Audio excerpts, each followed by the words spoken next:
My name is Mitzi Ortiz and welcome back to Kids Time! Woo! Hi! So last week we learned about the early miracles of Jesus. We learned that miracles are these amazing events that demonstrate God's power. We saw how Jesus drove out unclean spirits and healed the sick. But he also gave us these three special things. Do you remember these three special things? Do you? You say you do. Let's see.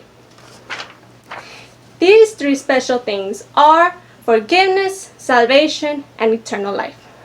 Jesus forgave us for our sins, and he saved us from them, called salvation. And when he rose on the third day, he gave us eternal life.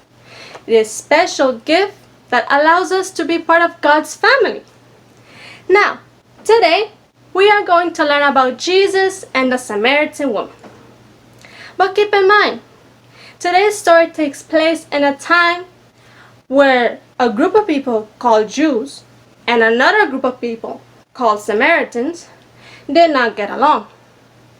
Also, Jewish men did not speak to women in public. So what happened? What did Jesus say to the Samaritan woman? And what did the Samaritan woman say to Jesus? Come, join me, and let's find out. So you ready? You ready? You sure you're ready? Okay, here we go.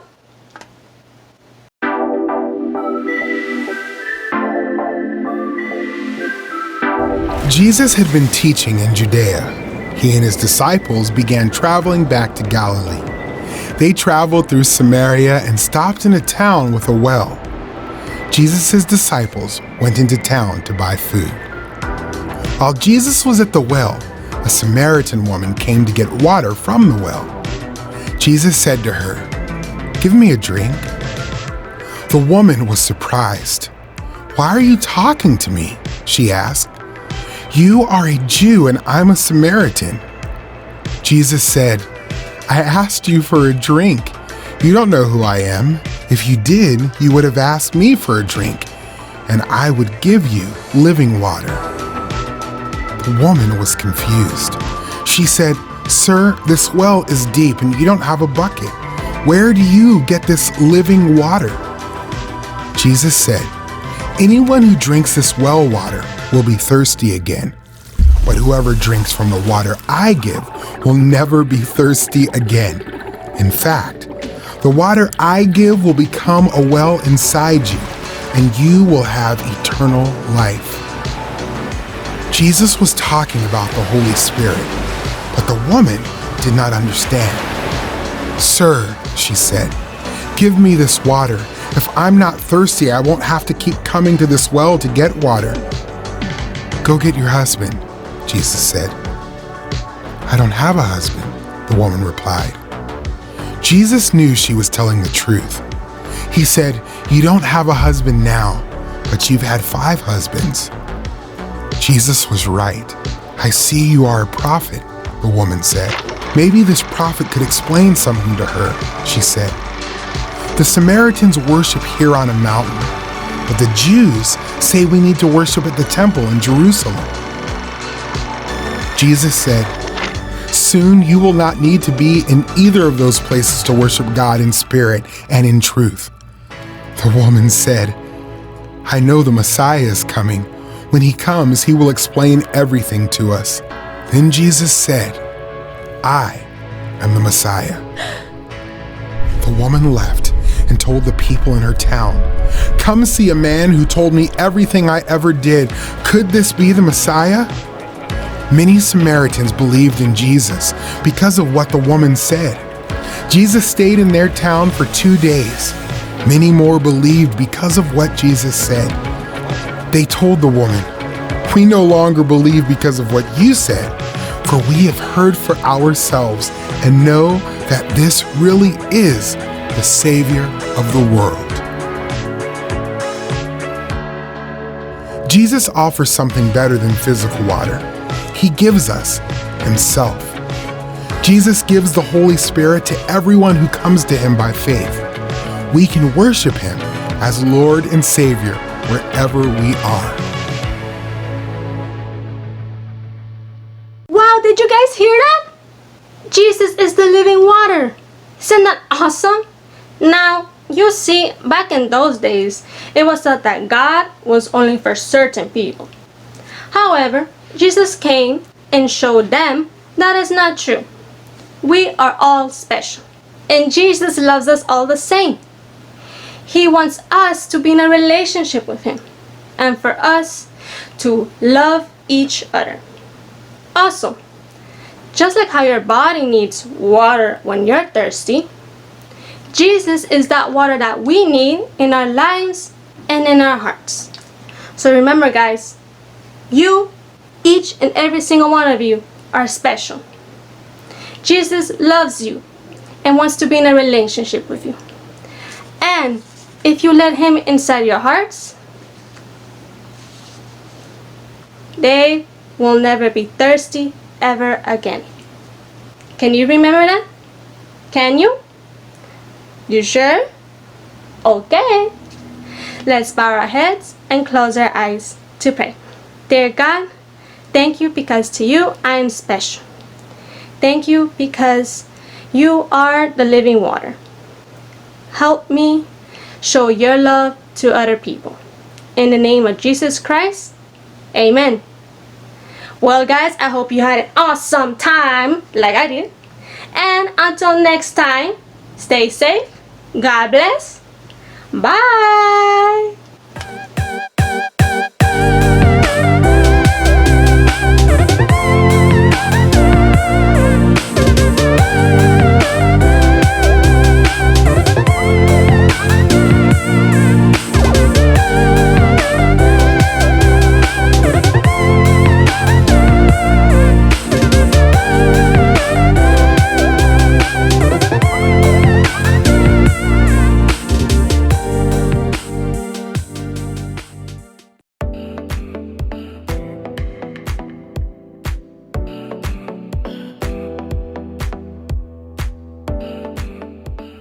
Hola, muy buenos días hermanos, Dios les bendiga. Espero todos se encuentren muy bien, sanos y en sus hogares. Hermanos, en el día de hoy vamos a estar haciendo la lectura bíblica en Mateo 7, 24 al 27. Por favor, síganme con la lectura bíblica. Dice así: Cualquiera pues que me oye estas palabras y las hace, le compararé a un hombre prudente que edificó su casa sobre la roca. Descendió lluvia y vinieron ríos, y soplaron vientos, y golpearon contra aquella casa, y no cayó porque estaba fundada sobre la roca. Pero cualquiera que me oye estas palabras y no las hace, le compararé a un hombre insensato que edificó su casa sobre la arena. Y descendió lluvia y vinieron ríos, y soplaron vientos, y dieron con ímpetu contra aquella casa, y cayó y fue grande de su ruina. Muchas gracias hermanos, Dios les bendiga.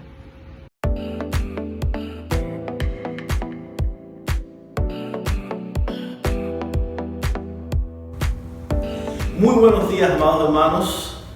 Les deseo un feliz Memorial Day. Hoy concluiremos la serie de mensajes que hemos titulado El Señorío de Cristo.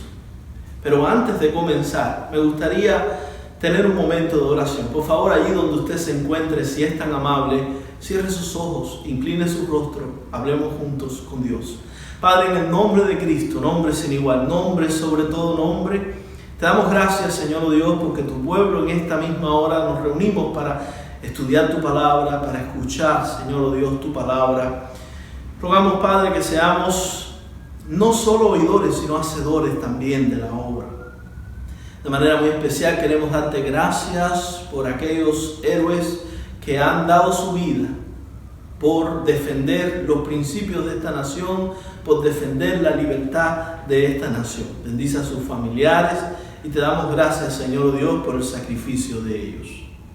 Padre, en el nombre de Cristo Jesús, pedimos que tú te glorifiques en esta hora, que este instrumento torpe, Señor Dios, este vaso torpe, sea en tus manos eficaz para llevar, Dios mío, el mensaje de tu palabra a tu pueblo, Dios, y que todos, absolutamente todos, podamos ser sensibles a lo que quieres decirnos. En el nombre de Cristo Jesús. Amén y amén. La Biblia, amados hermanos, dice que la gente se maravillaba de las enseñanzas de Jesús. En Mateo capítulo 7, los versículos del 28 al 29, la palabra de Dios dice: y cuando terminó Jesús estas palabras, las palabras del sermón que dio en la montaña, en el monte, la gente se admiraba de su doctrina porque les enseñaba como quien tiene autoridad y no como los escribas. La palabra que se traduce al castellano como admirar, aquí cuando la Biblia dice que la gente se admiraba, este verbo significa recibir un choque mental sumamente fuerte, que abrumó, que deslumbró sobremanera a las personas que escuchaban a Jesús. Los escribas del tiempo de Cristo, para validar sus enseñanzas, generalmente citaban a algún rabino de su tradición oral como autoridad.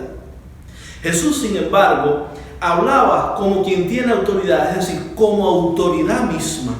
La única autoridad que Cristo cita es su palabra. Cada vez que Él decía, yo os digo, quien está hablando es el mismo Dios.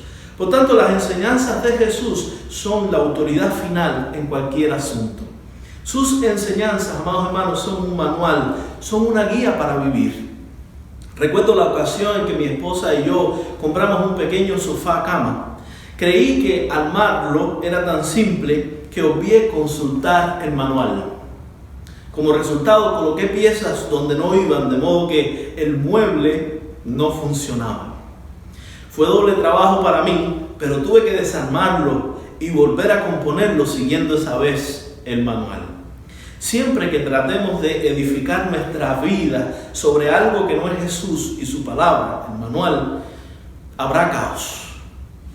De hecho, Matthew Henry, este erudito de la Biblia, solía decir que todo lo que no sea Cristo es arena movediza.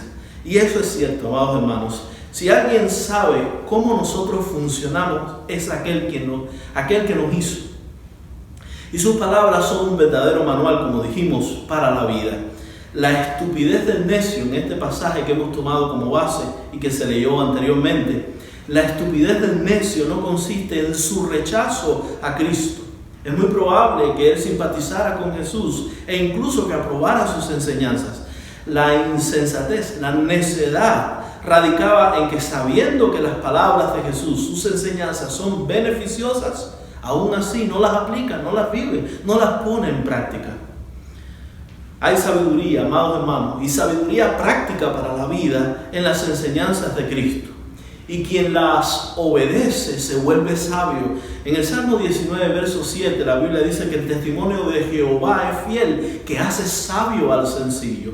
El mismo Jesús dijo, cualquiera pues que me oye estas palabras y las hace, le compararé a un hombre sabio, prudente, que edificó su casa sobre la roca. Jesús espera que nuestra fe en sus enseñanzas sea expresada en obras. Sus discípulos nunca olvidaron esta verdad. De hecho, Juan, cuando escribe su primera epístola universal, en el capítulo 2, verso 4, el apóstol Juan dice, el que dice yo le conozco y no guarda sus mandamientos, el tal es mentiroso y la verdad no está en él. Juan Bunyan, en El progreso del peregrino, narra el encuentro de cristiano y fiel con locuacidad. Locuacidad era un hombre que conocía mucha ortodoxia.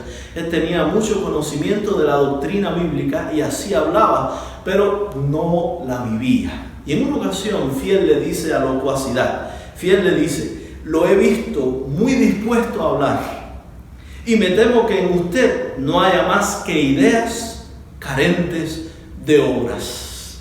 La palabra de Dios nos enseña que debemos ser hacedores de la palabra y no tan solamente oidores, engañándonos a nosotros mismos. La Biblia también dice que la fe que profesamos sin obras es muerta. John Stott, este pastor anglicano, que ha hecho tantos aportes a la teología y ya está en la presencia de Dios, una de las cosas que más disfruto es leer algunos de sus libros. Uno de esos libros que he disfrutado muchísimo leer, escrito por él, fue La Cruz de Cristo.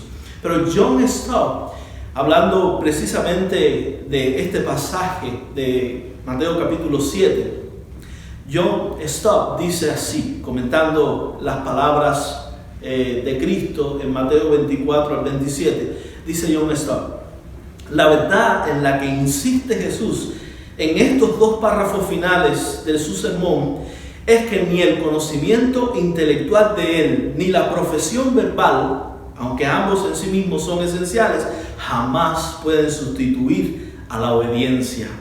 La cuestión no es que digamos cosas lindas de Jesús, sino que las hagamos.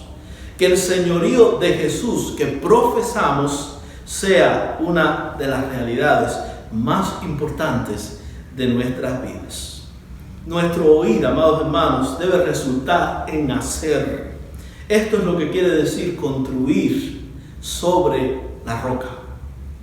Durante esta serie de mensajes hemos visto algunos resultados de obedecer a Jesús como Señor y Dios.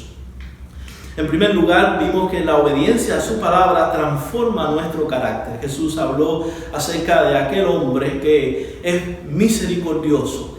Y dijo Jesús, bienaventurados los misericordiosos, es decir, aquellos que reflejan el carácter compasivo de Dios. Lo segundo que vimos fue que la obediencia a su palabra afecta nuestra influencia en el mundo. Jesús dijo, vosotros sois la sal de la tierra, vosotros sois la luz del mundo. Lo tercero es que la obediencia a su palabra impacta nuestra devoción. Jesús dijo, cuando ores, no seas como los hipócritas. Lo cuarto que aprendimos es que la obediencia a su palabra cambia nuestras ambiciones. Jesús dijo, haceos tesoros en el cielo. Lo quinto es que la obediencia a su palabra resulta en justicia práctica verdadera. El mismo Jesús dijo que si nuestra justicia no es mayor que la de los escribas y los fariseos, no entraríamos en el reino de Dios. Y en sexto lugar, la obediencia a su palabra reforma nuestras relaciones. El mismo Jesucristo dijo que en lugar de concentrarnos en criticar a otros, deberíamos concentrarnos o enfocarnos en hacerles bien. El mismo Cristo dijo, como quieres que los hombres te hagan, así haz también con ellos. Esta es la regla de oro. Una de las verdades que hemos estado aprendiendo, o la verdad temporal que hemos estado aprendiendo en esta serie de mensajes, es que la obediencia a Cristo es la mejor evidencia de su señorío en nuestras vidas. Repito, la obediencia a Cristo es la mejor evidencia de su señorío en nuestras vidas. Hoy veremos el resultado número 7 de obedecer a Jesús. Resultado número 7. El que obedece a su palabra permanecerá en pie en el día de la prueba. Escuche bien. El que obedece a su palabra permanecerá en pie en el día de la prueba. Hay dos tormentas, según los eruditos, que este pasaje, a las que Jesús se está refiriendo en este pasaje. La primera es la tormenta que acontece en este mundo, es decir, las tormentas de la vida. Las pruebas, amados hermanos, llegarán. Más tarde o más temprano las pruebas llegarán. Notemos que tanto la casa del hombre sabio como la del insensato, ambas fueron golpeadas por las mismas fuerzas, la lluvia, los vientos y los ríos. Existe un falso evangelio que enseña que por ser cristiano uno nunca va a tener problemas. Seguramente usted ha escuchado el eslogan de estas falsas iglesias. Dicen, pare de sufrir, o tu mejor vida ahora, y cosas así. Esta enseñanza, este evangelio, enseña que por ser cristiano uno no se enferma, ni tiene penurias económicas. Hace algún tiempo leía un libro titulado Fuego Extraño, escrito por John MacArthur, y él citaba esta estadística. John MacArthur dice que de 10 personas que creen este falso evangelio, 9 son pobres. La Biblia enseña que el sufrimiento, amados hermanos, no es extraño al cristianismo.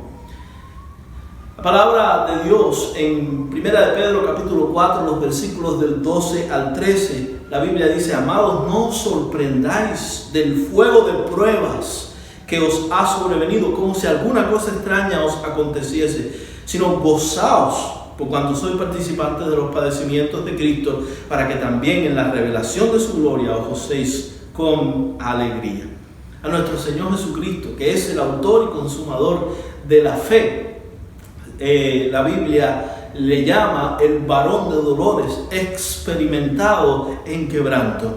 Y también el cristianismo es la única religión que enseña que Dios se hizo un ser humano y al igual que nosotros experimentó el sufrimiento. Por eso puede compadecerse de nuestras debilidades. Él ha estado en nuestros zapatos, Él sabe qué se siente. Por tanto, amados hermanos, las tormentas llegarán. Como consecuencia de vivir en este mundo caído, llegarán. Atravesamos pandemias, terremotos, tsunamis, huracanes, accidentes, muerte, al igual que la gente del mundo. Sin embargo, la diferencia es que Jesucristo y su palabra son una roca de refugio a donde tú y yo podemos acudir continuamente para mantenernos en pie. Notemos que el impacto de la tormenta no fue el mismo. La casa del sabio no fue golpeada con la misma intensidad que la casa del insensato. Cuando se refiere a la casa del sabio, la Biblia dice que el viento, la lluvia, los ríos golpearon contra aquella casa. Sin embargo, cuando menciona la casa del insensato, dice que dieron con ímpetu contra aquella casa. Es decir, la intensidad no fue la misma. ¿Por qué sería esto?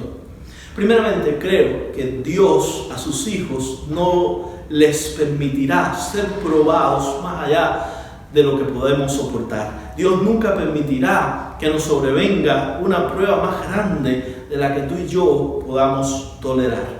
Pero también, en segundo lugar, yo creo que tenemos en Cristo y en su palabra los recursos necesarios para resistir. Las lecciones de fe aprendidas son para aplicarlas, amados hermanos, y las pruebas son una oportunidad única para hacerlo. Por ejemplo, imagine usted que está atravesando una crisis de ansiedad. Y en ese mismo momento recuerda las palabras de Jesús cuando dijo: no os afanéis por vuestra vida. O quizás está pasando por una crisis de identidad y recuerda que Jesús dijo: sed pues vosotros perfectos como vuestro Padre que está en los cielos es perfecto. O tenemos baja autoestima y recordamos como Jesús dijo: mira las aves del cielo, ¿no valéis vosotros mucho más que ellas? Quizás estamos lidiando con la presión del grupo. Y en ese momento recordamos que Jesús dijo: bienaventurados sois cuando por mi causa os vituperen y os persigan y digan toda clase de mal contra vosotros mintiendo. Gozaos y alegraos, porque vuestro galardón es grande en los cielos. Quizás estamos atravesando una crisis de fe y en ese momento recordamos cómo Jesús dijo: vuestro Padre Celestial sabe de qué cosa tenéis necesidad antes que vosotros le pidáis, mas buscad primeramente el reino de Dios y su justicia, y todas estas cosas os serán añadidas. O quizás estamos a punto de caer en una tentación y en ese momento recordamos cómo Jesús dijo: si tu ojo te es ocasión de caer, sácalo. Si tu mano derecha te es ocasión de caer, córtala. De manera, amados hermanos, que Jesús mismo, su señorío en nuestra vida y sus palabras son un poderoso recurso al que podemos nosotros acudir y usar para poder sostenernos, para poder mantenernos en pie en el día de las pruebas, en el día de la tormenta. Jesús y sus enseñanzas siempre proveen la salida a cada situación. Jesús es la roca inconmovible, amados hermanos. La roca que es más alta que yo, como dice el salmista, a la que ninguna tempestad puede remover y ningún diluvio puede cubrir. Su persona y sus enseñanzas proveen un cimiento seguro para soportar las tormentas más crudas. Observemos también en el pasaje que la casa del sabio y la casa del insensato tuvieron un fin diferente. Uno resistió. La Biblia dice que la casa del sabio no cayó, pero el otro pereció. La Biblia dice que la casa del hombre insensato, del hombre necio, cayó y fue grande su ruina. Lo que hizo la diferencia fue el cimiento sobre el cual ellos edificaron. La Biblia dice: y no cayó porque estaba fundada sobre la roca. Las pruebas, amados hermanos, son reveladoras. Normalmente los cimientos de los edificios no se pueden ver. Las pruebas revelan sobre qué fundamentos estamos edificando. David Foster Wallace llegó a ser un novelista postmoderno cuyas obras fueron galardonadas y reconocidas por todo el mundo. En una ocasión, Wallace dio un discurso de graduación en Kenyon College y él dijo lo siguiente, él dijo, todo el mundo adora a algo. Prácticamente todo lo demás que adores te comerá vivo. Si adoras el dinero, nunca sentirás que tienes suficiente. Adora tu propio cuerpo o tu belleza y siempre te sentirás feo. Adora el poder y siempre querrás tener más poder para entumecer a tus propios miedos. Adora ser visto como alguien inteligente y terminarás sintiéndote un fraude. Wallace no era religioso, pero entendía que todo el mundo confía o fundamenta la vida en algo para su salvación. Un par de años después de ese discurso, el mismo Wallace se suicidó. Sus últimas palabras son aterradoras. Él dijo, algo te comerá vivo. Jesús en este pasaje está diciendo, a menos que yo sea el centro de tu vida, todo lo demás que adores te comerá vivo. Si Jesucristo, amado hermano, no es el fundamento, las tormentas de la vida nos devorarán, nos consumirán. Y la segunda tormenta, a la que muchos eruditos creen que Jesús se está refiriendo aquí también, que es precisamente la mayor tormenta de todas, es la tormenta del juicio después de la muerte. Como dice Hebreos 9:27, está establecido que el hombre muera una sola vez y después de esto el juicio. La profesión de fe será probada finalmente ante Dios. No solo nuestra fe, la fe que profesamos, será probada aquí en la tierra a través de las tormentas que enfrentamos, sino que un día nuestra fe será probada delante del mismo Dios. Decía Warren W. Wiersbe, decía, la prueba final no es lo que pensamos de nosotros mismos, ni lo que otros pudieran pensar. La prueba final es qué dirá Dios de ti y de mí. Ahora, ¿cómo nos preparamos para ese juicio final? Es importante que recordemos las palabras de Cristo en el contexto de este pasaje base que hemos tomado. El mismo Señor Jesucristo en Mateo 7:21 dijo, no todo el que me dice Señor, Señor, entrará en el reino de los cielos, sino el que hace la voluntad de mi Padre que está en los cielos. Notemos, amados, no es una mera profesión. No es decir, Señor, Señor. La mayor ruina les espera a los falsos profesantes. Jesús dijo, muchos me dirán en aquel día, Señor, Señor, no profetizamos en tu nombre, y en tu nombre echamos fuera demonios, y en tu nombre hicimos muchos milagros, y entonces os declararé, nunca os conocí, apartados de mí, hacedores de maldad. Amados hermanos, es importante que nosotros podamos ser obedientes, que podamos hacer la voluntad de Dios. Pero los que confiamos en Cristo no tenemos que temer. Aquellos que han demostrado su fe mediante la obediencia no tendrán que sentir miedo en el juicio. Su casa está fundada sobre la roca y resistirá. La Biblia dice, ninguna condenación hay para los que están en Cristo Jesús. La Biblia dice, ¿quién acusará a los escogidos de Dios? Dios es el que justifica.